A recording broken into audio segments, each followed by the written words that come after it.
Berdiri. Siap memberi salam.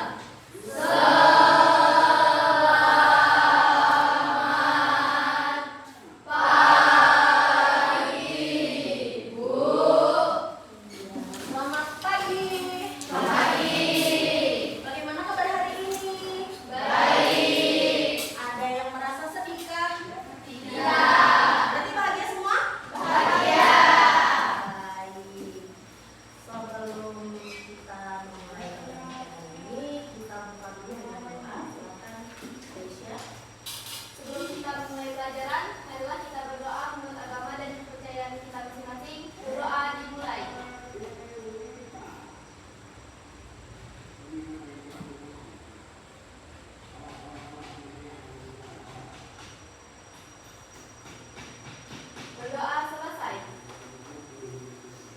Baik, sebelum kita mulai, Ibu akan mengabsen dulu ya. Ada yang tidak masuk hari ini? Masuk semua? Nah, berarti semuanya sehat dan rajin. Berarti siap belajar hari ini? Siap.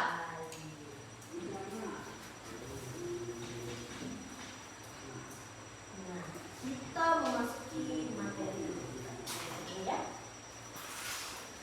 Ada yang pernah melakukan pengamatan? Nah, kalau Eva pernah melakukan pengamatan apa? Seperti apa yang pernah kamu amati? Saya pernah mengamati Bintang. Nah, ada yang lain? Hewan. Ya, bisa. Entah bintang, entah hewan. Nah, tapi ada yang pernah mengamati mantan nggak?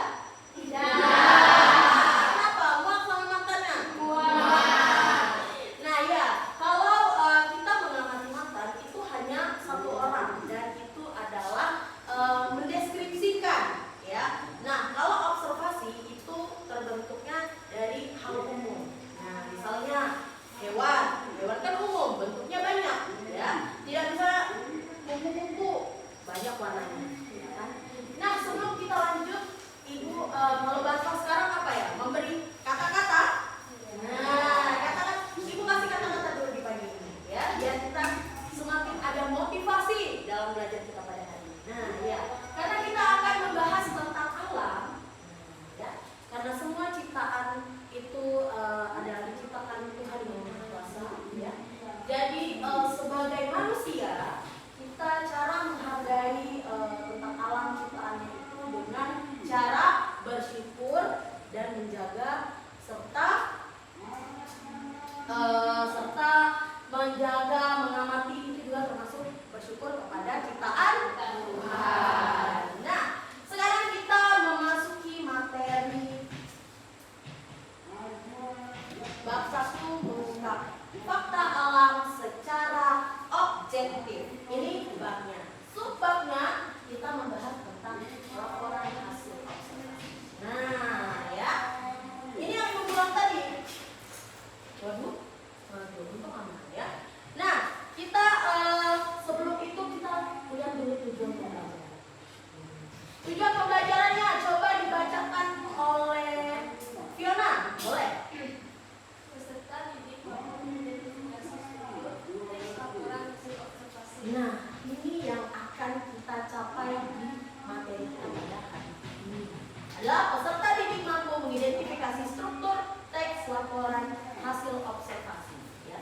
Makanya itu nanti kita di program pembelajaran kita akan melakukan tugas kelompok. Ya, tugas kelompok untuk mengidentifikasi struktur teks laporan hasil observasi. Nah, ini dia. Ada pertanyaan sedikit untuk kalian. Yang pertama, apakah kalian pernah melakukan pengamatan tentang alam tadi? Pernah, ya. Nah, oke, apa sih yang pernah kalian amati? Mungkin Lena, tentang alam, apa yang pernah kamu amati tentang alam, Lena? Tumbuh-tumbuhan. Mungkin Melan. Nah, kamu kalau tentang alam? Hewan. Hewan. Nah, ini dia. Apa yang perlu kalian perhatikan untuk melakukan pengamatan? Yang pertama, Keisha. Apa yang perlu diperhatikan ketika melakukan pengamatan?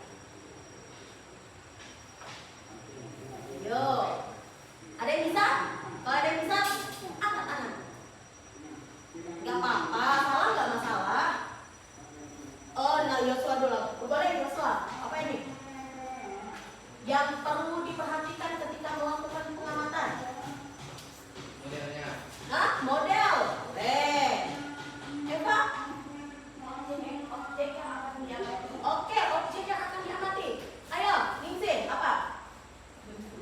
Bentuk. Nah, oke, itu semua boleh ya. Baik, jadi semuanya itu boleh. Tapi yang paling diperhatikan pertama melakukan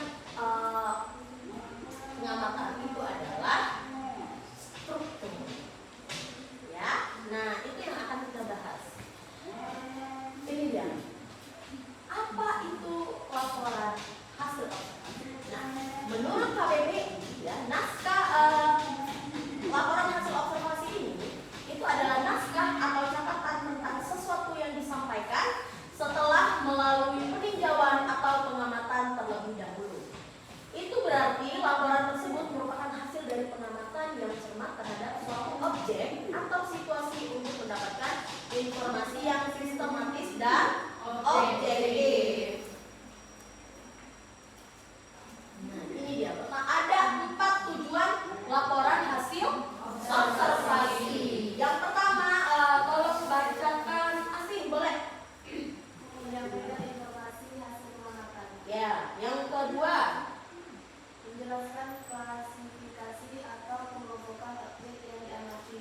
Vicky, 3. Mendokumentasikan hasil pengamatan secara sistematis. Ya, Lenri, 4 Lenri. Memberikan pemahaman atau pengetahuan kepada pembaca. Iya, jadi ada 4 tujuan laporan hasil observasi. Ada ciri-cirinya. Ya, ada berapa ciri-cirinya Melki? 6. Ada 6. Yang pertama adalah bersifat objektif dan faktual. Yang kedua, Anissa. Ditulis berdasarkan data yang diperoleh dari pengamatan langsung. Iya, ditulis berdasarkan data yang diperoleh dari pengamatan langsung. Tahu pengamatan langsung itu yang seperti apa? Langsung diamati. Iya, berarti tidak melewati perantara langsung. Kita misalnya melihat ingin mengamati binatang, misalnya binatang apa? Kupu-kupu misalnya. Berarti kita harus mengamati langsung kupu-kupunya, ya kan? Masa kalian misalnya mau mengamati kupu-kupu tapi yang kalian lihat malah belalang.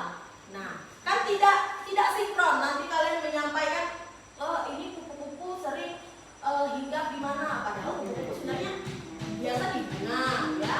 Belalang kan tidak di bunga, ya kan, kadang masuk rumah, kadang di pohon kayu. Nah, ya. Terus yang ketiga, disusun secara sistematis. Nah, ini makanya ada strukturnya tadi. Jadi harus tersusun, ya. 4, menggunakan bahasa baku dan ilmiah. Nah, bahasa baku dan ilmiah karena dia termasuk pengamatan yang objek tentang alam tadi, ya. Terus yang kelima, menjelaskan informasi secara umum ke khusus, klasifikasi. Ya. Nah, umum nih, pertama, binatang apa? Kupu-kupu, ya. Nah, kupu-kupu misalnya. Terus kupu-kupu ini kita klasifikasikan lagi secara khusus. Dia kupu-kupu jenis apa misalnya?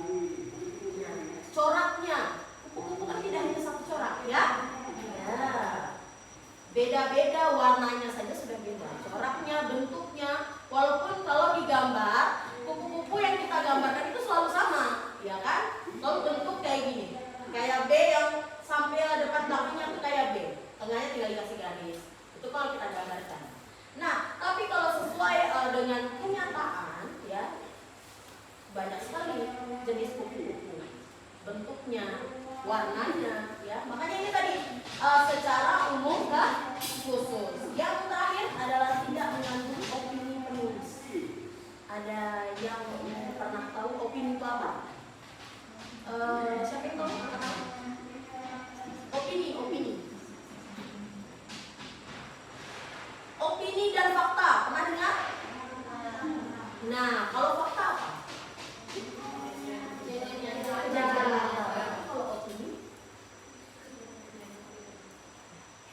Ya bisa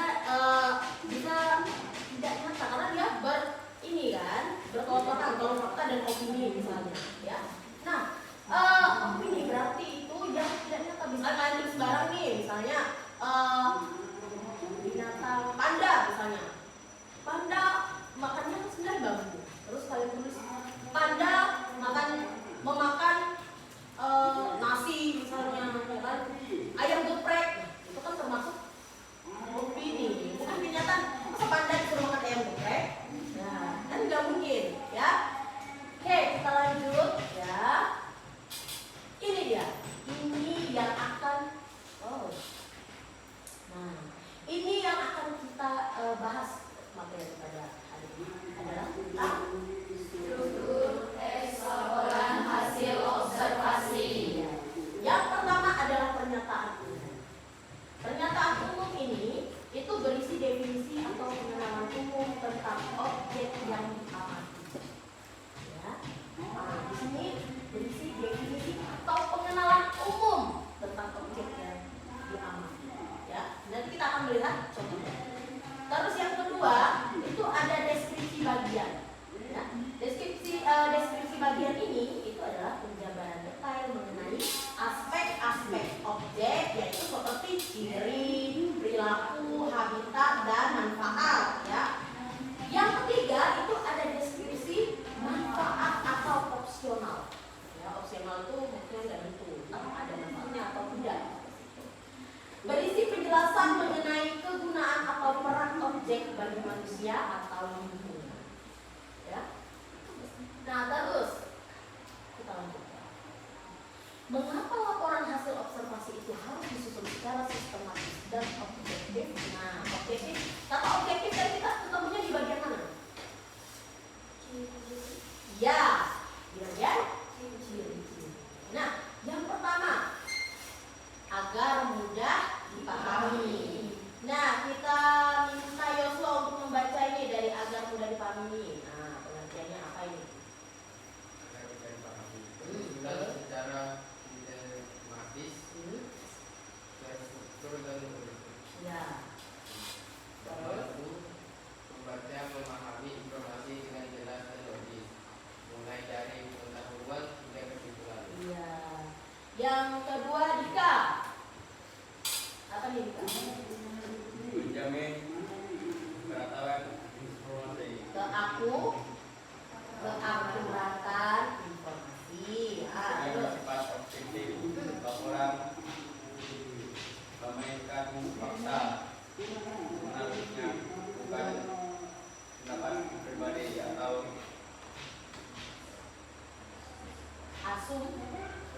asumsi, ya. Jadi penting untuk menjaga Kredibilitas laporan.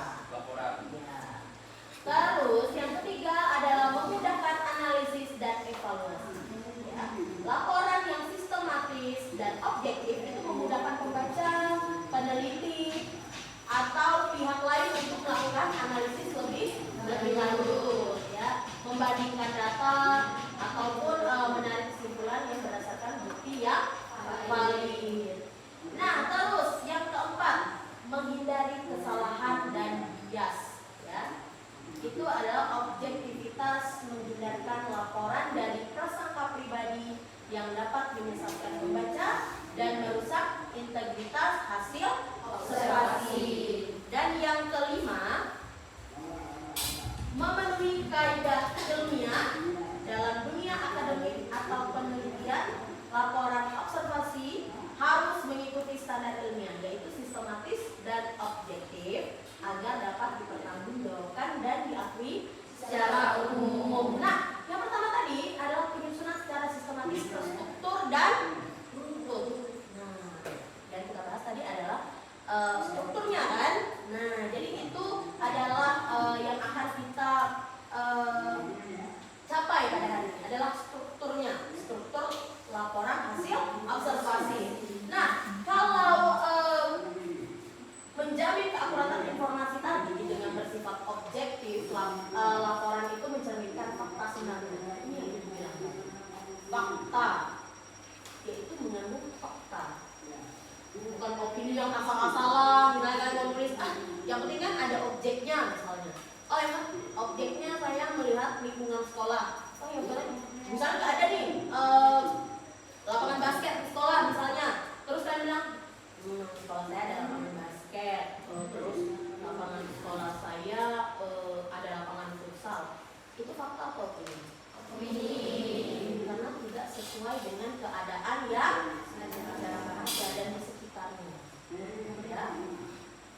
Terus ini memudahkan analisis dan evaluasi. Laporan yang sistematis dan objektif itu memudahkan pembaca, peneliti, atau pihak lain untuk melakukan analisis lebih lanjut, membandingkan data atau menarik kesimpulan berdasarkan bukti yang valid. Nah, gimana?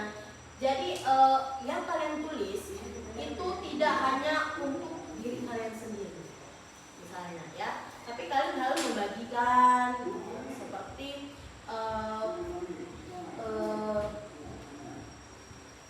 biar memudahkan para pembaca tadi. Bagaimana kalian cara menulisnya? Tidak mungkin kalian menulis sembarangan, ya kan? Misalnya, yang penting tertulis saja. Orang yang baca pun tidak paham alurnya karena kalian tidak pakai struktur. Misalnya, yang duluan kalian tulis adalah manfaatnya. Misalnya manfaatnya yang kalian duluan tulis, tidak pakai aba-aba pembuka misalnya. Tidak kalian tahu objek yang kalian amati itu apa, tapi kalian tiba-tiba manfaat memakan kunyit biar apa misalnya, nah, apa sebenarnya yang kalian mau bahas, ya kan? Nanti tiba-tiba udah di pertengahan ada lagi kencur. Padahal amat pertama kali ini, amat yang kalian objek pertama kali ini adalah kunyit. Tiba-tiba di pertengahan kalian bahas kencur. Itu terstruktur nggak menurut kalian? Tidak, ya. Nah, yang keempat ya. Nah, yang keempat itu adalah mencari kesalahan dan bias. Objektivitas itu menghindarkan laporan dari prasangka pribadi yang dapat menyesatkan pembaca dan merusak integritas hasil observasi. Nah, ya. Yang kelima, memenuhi kaidah ilmiah ini tadi. Nah, jadi dalam dunia akademik atau penelitian, nah, kalian pernah dengar kata orang peneliti ini meneliti tentang ini. Pernah dengar kan?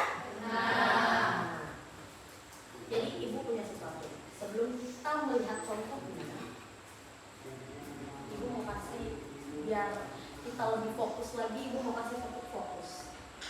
Siapa yang mau ikut ibu untuk mengikuti gerakan tepuk fokus?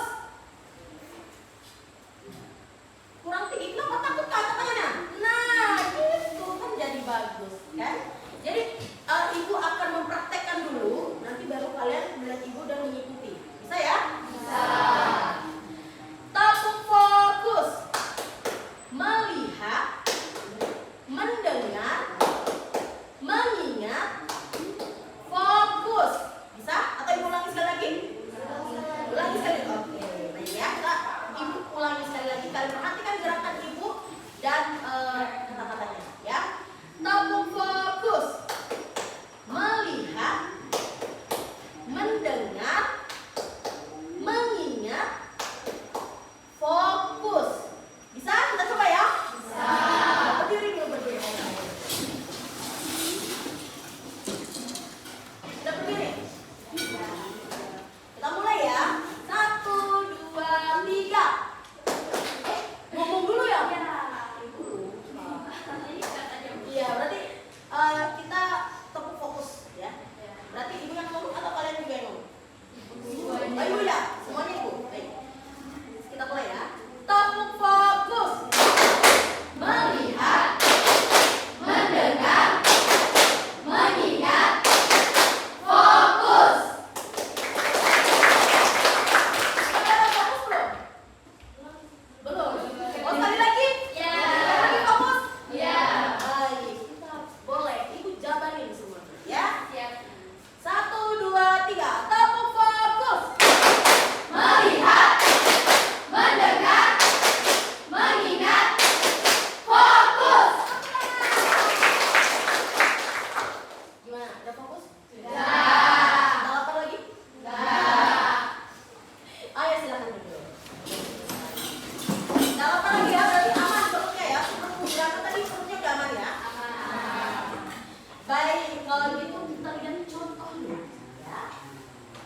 Sudah mengisi dibaca?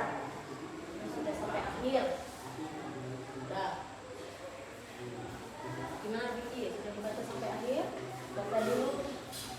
Baca kalian lihat yang di depan pernyataan umum atau klasifikasi. Tadi apa pengertian dari pernyataan umum atau klasifikasi ini? Kalian lihat di bacaannya. Apakah benar? Nah, kalau deskripsi bagiannya itu di bagian mana ya yang di depan itu ada paragraf 2 sampai 5. Itu deskripsi bagian. Kalian lihat lagi paragraf 2 sampai 5 itu apakah sudah sesuai dengan struktur teks yang deskripsi bagian ini tadi.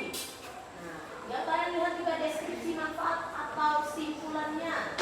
Nah, itu ada di paragraf 6. Kalian lihat di buku kalian di paragraf 6. Apakah alasan di depan ini sudah sesuai dengan yang ada di buku siswanya tadi, buku kalian ya?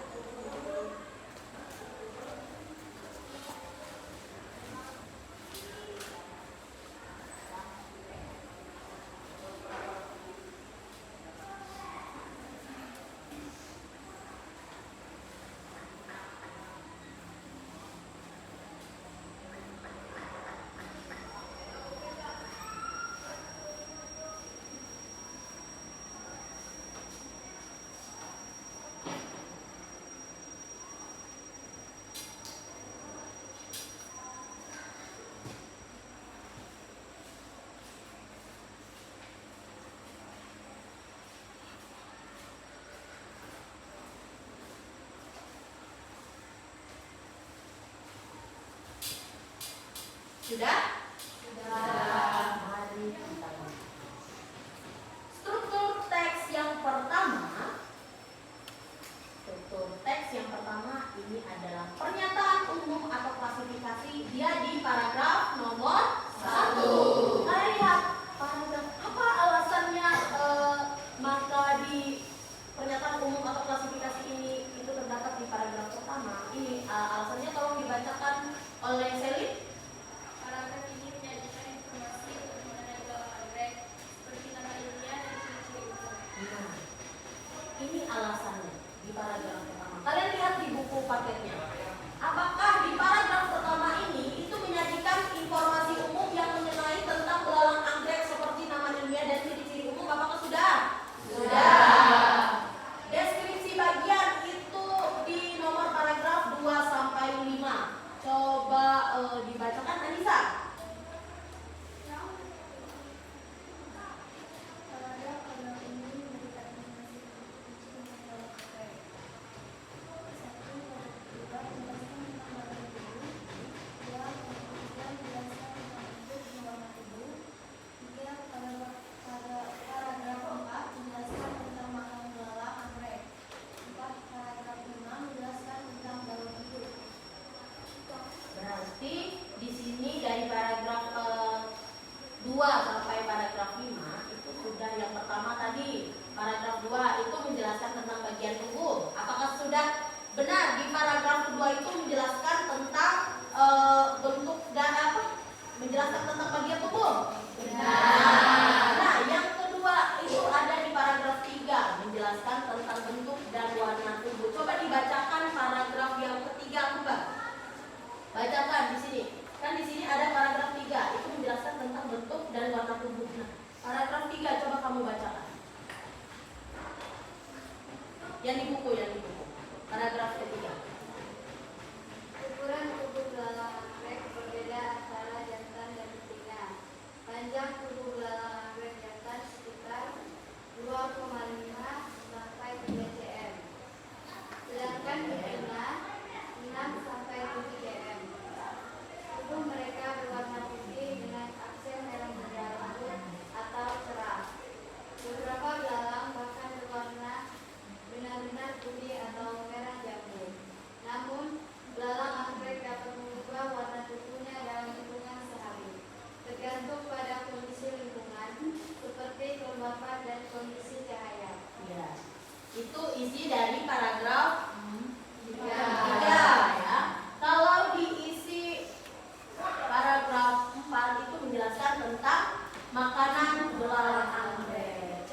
bacakan Vicky. Paragraf yang keempat.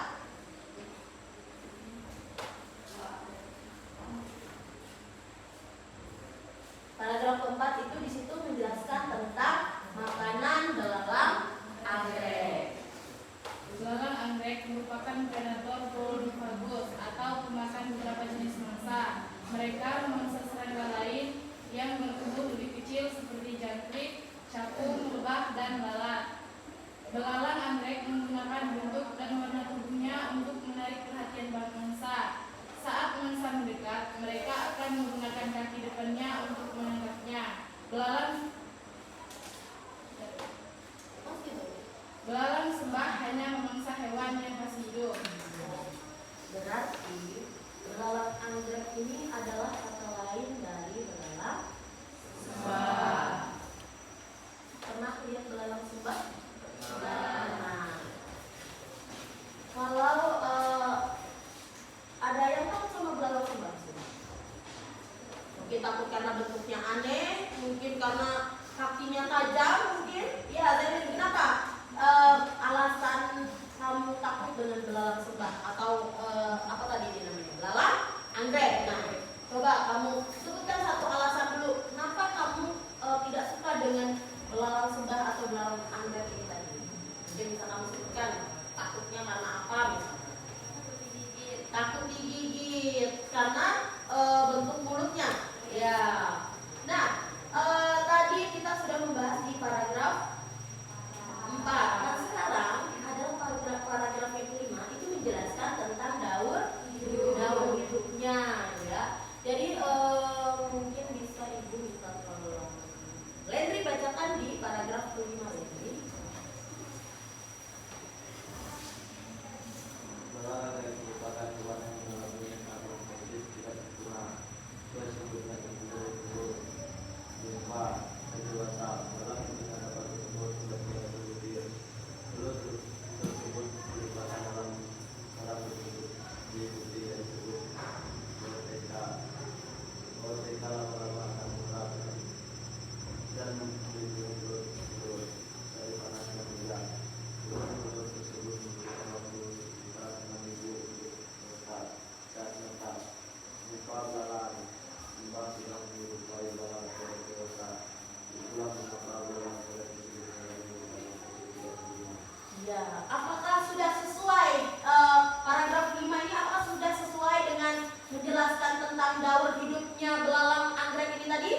Sudah. Yang terakhir adalah deskripsi manfaat atau simpulannya. Itu ada di paragraf 6, paragraf terakhir, ya. Ibu minta bacakan alasannya oleh Sumi. Saya untuk saya akan menyampaikan beberapa belalang anggrek. Belalang anggrek berguna bagi manusia untuk bersama bebas serangga dan ikan hias. Belalang anggrek juga dijadikan peliharaan. Ya, itu adalah ini sebagai simpulannya atau simpulan dari belalang anggrek ini tadi atau manfaatnya, ya, manfaatnya. Nah, ini paragraf ini menyampaikan informasi tentang manfaat belalang anggrek sebagai pembasmi hama dan hewan peliharaan. Itu terdapat di alinea ke atau paragraf ke 6. Ya. Nah, karena kita sudah membahas tentang strukturnya, mari kita melakukan tugas kelompok. Satu kelompok terdiri dari 5 orang. Nah, mungkin nanti saat berpindah bangku dan mejanya itu diangkat, jangan sampai berpindah. Ya, bisa? Bisa. Boleh dari sekarang berkumpul dengan kelompoknya yang sudah kita pilih kemarin, ya.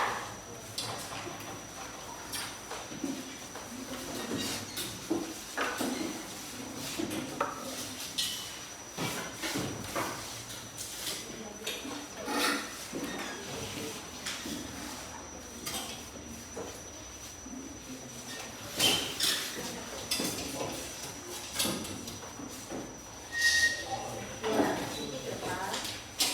Oh, ya. Atau gimana?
Congress. Ya. Nah, setelah itu identifikasikanlah bagian-bagian teks laporan hasil observasi tersebut menggunakan tabel seperti contoh tadi. Nah, ya, akhirnya sudah disiapkan. Nah, tinggal kalian tuliskan sama seperti contoh.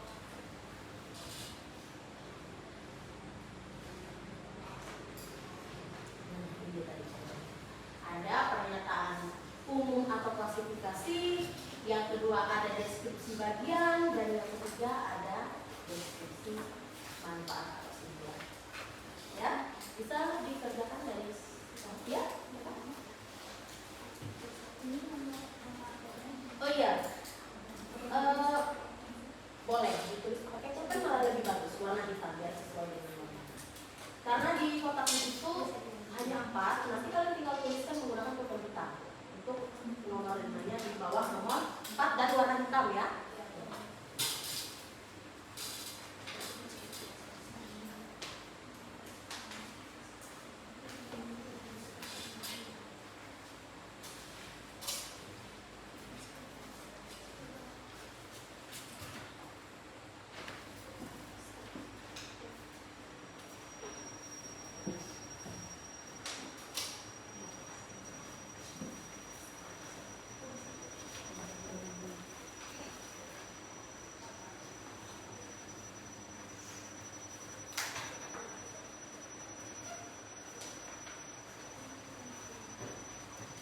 Apa namanya berdiskusi pasti bersuara.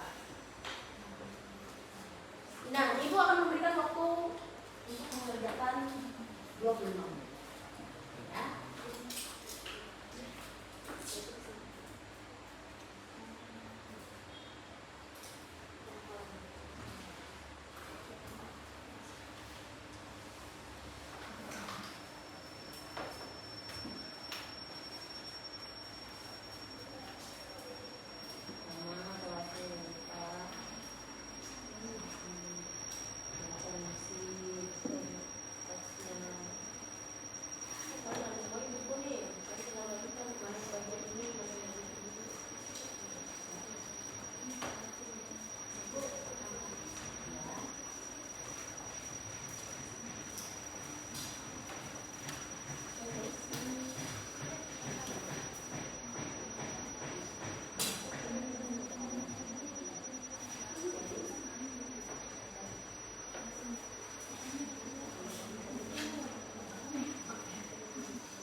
Kalau misalnya belum selesai, sepertinya ibu akan menambahkan waktu 5 menit, jadi kita mengerjakan selama 30 menit.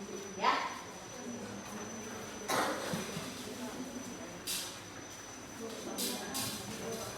Ya.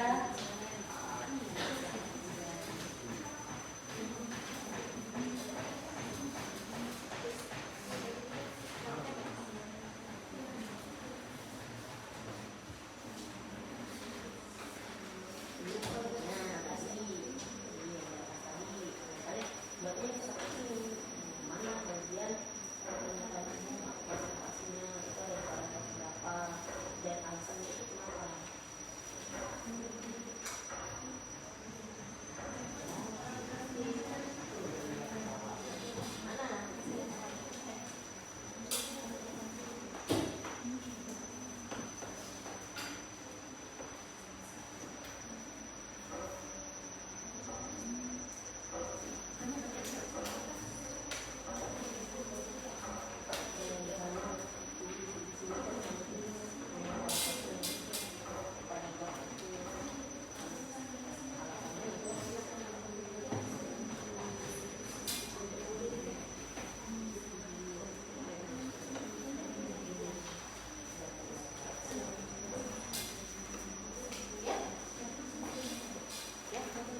Iya. Tapi nggak usah dibaca dari belakang jadi paragraf apa di sini. Itu informasi alasan ini, ya. Dibaca Mbak, biasanya. Ya. Ini kan.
Korea ya.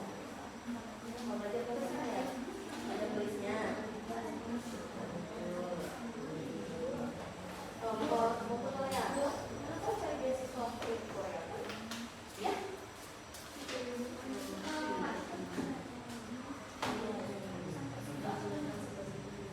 Kalau alasannya masuk ke apa? Ya. Ibu, ya. Boleh.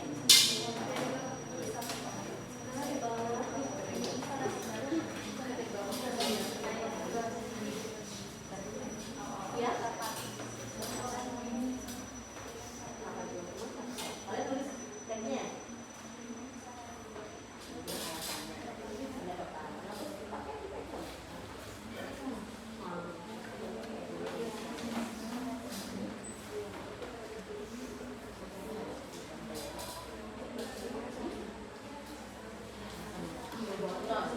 Kalau ibu kasih tahu, ibu kasih tahu juga ya berarti.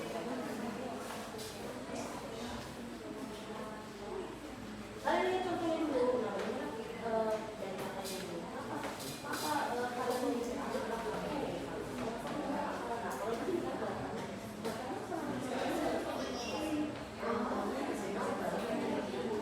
tapi bukan berarti bukan yang sama disampaikan nggak template.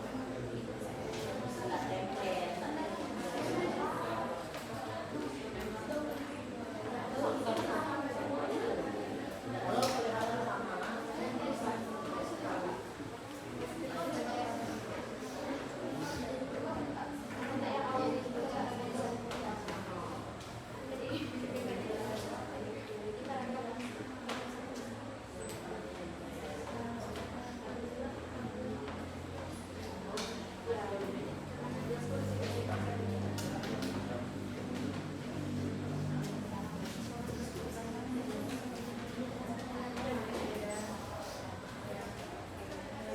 sepertinya. Ingat, yang ibu minta itu alasannya, ya, bukan teks dari Tom Geret. Kalian tahu binatang Tom Geret? Tahu. Ya, yang kalau ada lari terbangkan masuk dalam rumah, kan? Kalau kita pegang sedikit, dia langsung bunyi. Ya, dia bisa kok.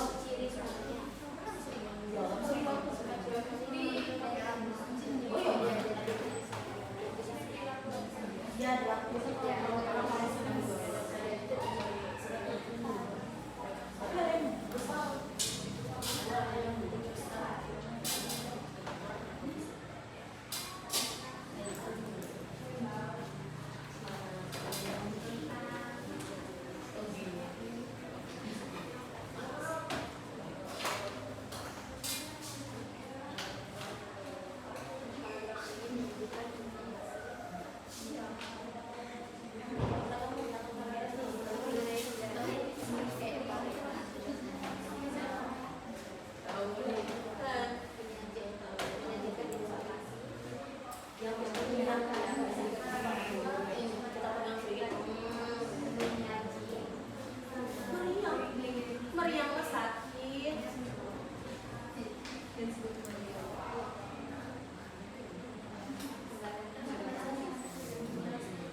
dari kami. Jika ada yang ditanyakan silakan bertanya.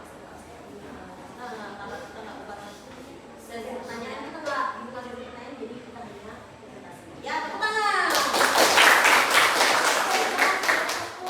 Siapa lagi? Kelompok 2, boleh.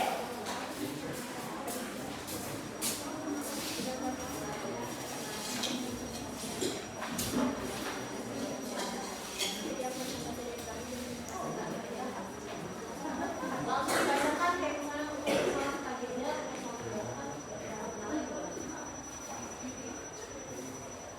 Pagi semua.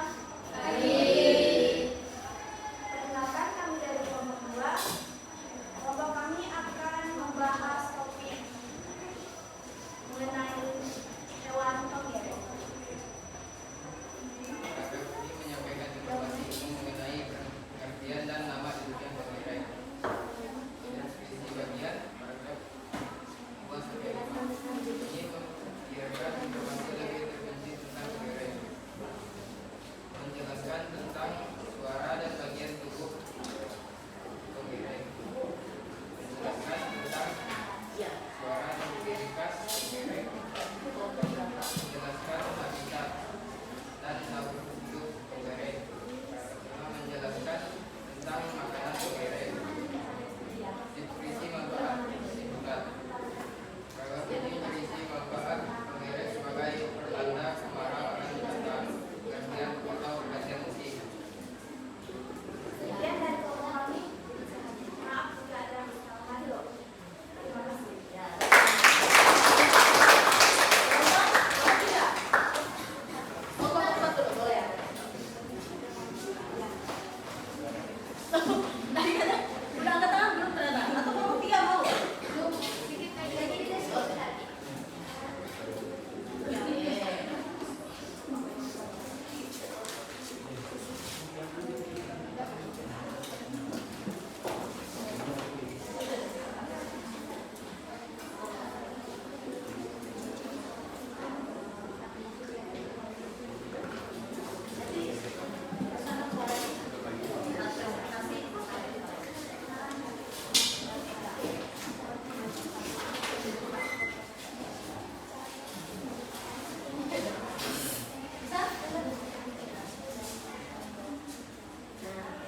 Silakan ya sarannya.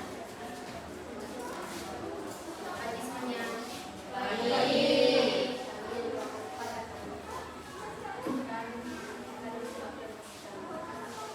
Pertanyaan umum klarifikasi. Paragraf 1. Karena paragraf tersebut yang umum dan akurat tentang pengerek. Paragraf 2 sampai 4. Paragraf 2 menjelaskan tentang suara. Paragraf 3 pengerek jantan bersuara nyaring. Paragraf 4 menjelaskan tentang makanan. Paragraf 5 menjelaskan tentang daur hidup. Deskripsi manfaat 9. Petani memanfaatkan suara keras penggeret manfaatnya yaitu menjadi santapan dengan cara digoreng atau dibakar.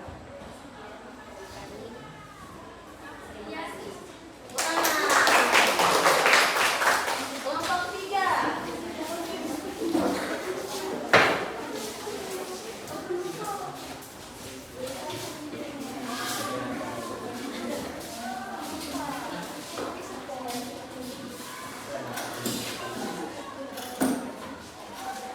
Selamat pagi teman-teman. Baik, kami dari kelompok 3 akan mempresentasikan hasil kerja kelompok kami, yaitu tentang pengerek. Yang umum atau klasifikasi. Paragraf 1. Alasannya adalah paragraf ini menjadikan informasi mengenai pengerek atau jadi daya, seperti tingkat suara dan jenis pengerek. Deskripsi bagiannya. Paragraf 2 menjelaskan tentang suara dan organ. Paragraf 3 menjelaskan tentang penggeret yang tidak dapat kawin dengan jenis yang berbeda. Paragraf 4 menjelaskan tentang daur hidup penggeret, dan paragraf 5 menjelaskan tentang makanan dari penggeret. Deskripsi manfaat atau simpulan. Paragraf 6. Alasan paragraf ini menyampaikan informasi tentang manfaat penggeret sebagai pertanda kemarau akan datang dan dapat dijadikan santapan dengan cara digoreng atau dibakar. Sekian presentasi kami. Terima kasih atas perhatian. Tetap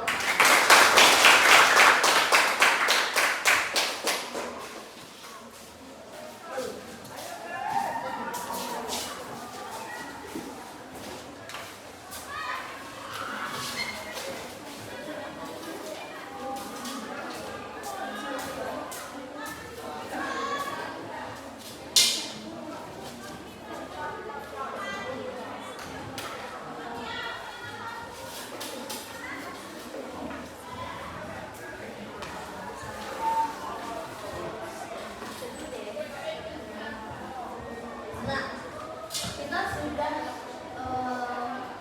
melakukan presentasi, ya.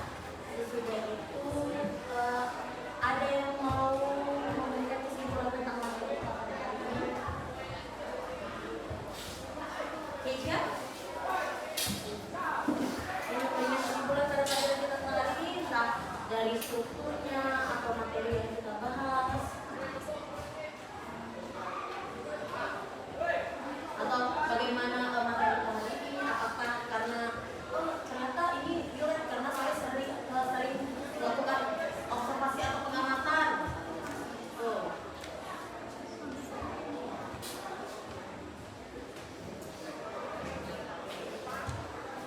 Boleh berdiri?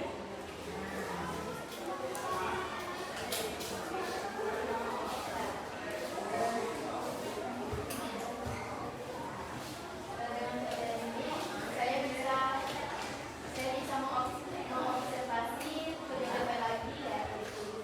Oh iya, ada yang lain mungkin? Sudah. Nah, jadi dari pembelajaran kita hari ini, ya, yang sama seperti di Indonesia bahwa kita bisa menerapkannya untuk kegiatan kita sehari-hari, tidak hanya melakukan pengamatan, misalnya terkait pengamatan lingkungan, sekolah, binatang dan hewan. Nah, itu juga dan berdasarkan fakta bukan opini. Nah, karena itu ibu akan membagikan refleksi bagaimana kalian hari ini, ya. Nanti jangan lupa ditulis nama dan kelasnya, 1 lembar 1 orang, ya. 2, 3, 4, 5.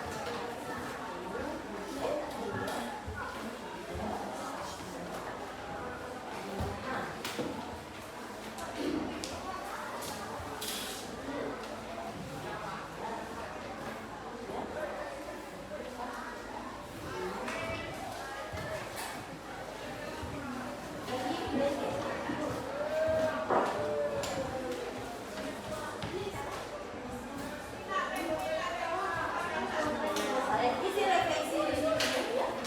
Boleh. Ya. Nah, hari ini apa yang saya pelajari, terus hal apa yang paling saya sukai di pelajaran ini, terus hal-hal yang menurut kalian sulit dari pembahasan kita pada hari ini, dari struktur yang kalian kerjakan tadi, apa yang bagian sulitnya,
2 atau 3 menit? Ya, boleh.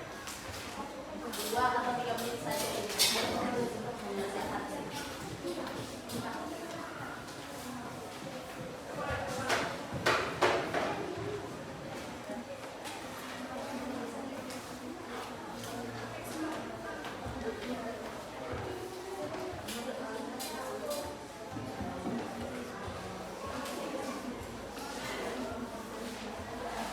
Kalau udah boleh dikumpulkan dulu ya. Nanti disambungkan dulu jadi satu. Udah dikumpul. Kelas sudah. Satu kelompok sudah. Nanti dijadikan satu ya. Seperti yang kelompoknya jawabannya. Kelompok isi tadi kelompok berapa? 4 ya? Kelompok isi tadi kelompok berapa kan? Ya, ada semua Bu.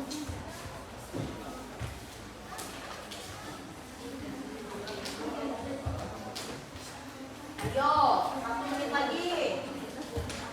Nah, jadikan satu kelompok ya.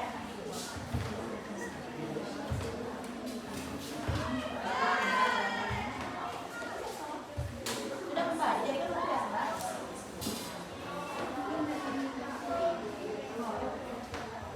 Ya, jadikan satu ya. Kelasnya jangan lupa ditulis.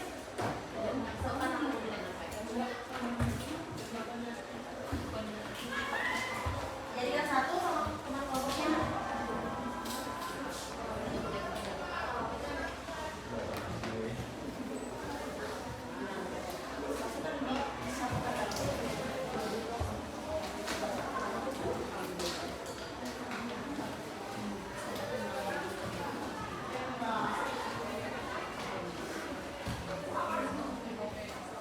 Jadikan satu.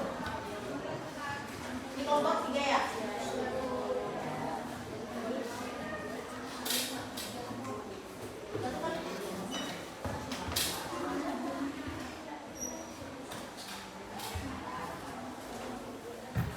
Ya? Oh, ini udah tadi ya? Belum. Iya.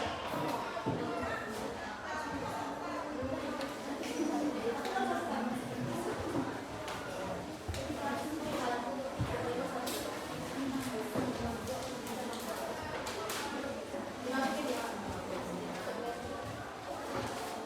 Kelompok 1 ya.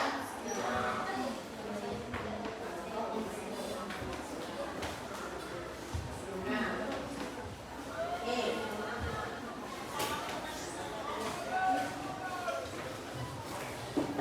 nah, biar kita sudah kita semangat dulu, mencerna dulu apa yang sudah kita kerjakan hari ini, ya. Mari kita pakai stiker biar Bluetooth mode. Pak,